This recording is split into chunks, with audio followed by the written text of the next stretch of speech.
రండి, రొయ్యల పచ్చడి నేను ఎలా పడుతున్నానో చూసేద్దాం. ప్రతి రొయ్యని కూడా లోపల ఉన్న పేగుని తీసేయండి. వేసుకుందాం.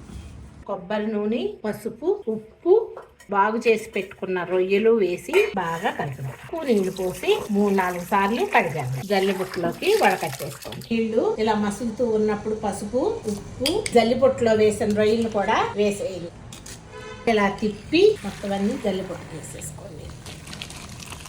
ఇప్పుడు వేయించిన అల్లం వెల్లిపాయ పేస్ట్ కూడా వేసేయండి. అప్పటికప్పుడు నూరాలి. కరివేపాకు కూడా వేసుకోండి. తిప్పేసేద్దాము. స్టవ్ ఆఫ్ చేసుకున్నాం. కారం, మెంతులు, జీలకర్ర పౌడరు, ఆవపిండి, గరం మసాలా, ఉప్పు చూసి కలుపుకుందాం. వేసి ఒకసారి తిప్పేద్దాం. 4 నుంచి 6 నిమ్మకాయలు పులుపుని బట్టి వేసుకోండి.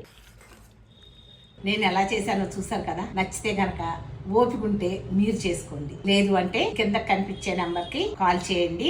గుణ మీకు గైడ్ చేస్తుంది. Thank you so much.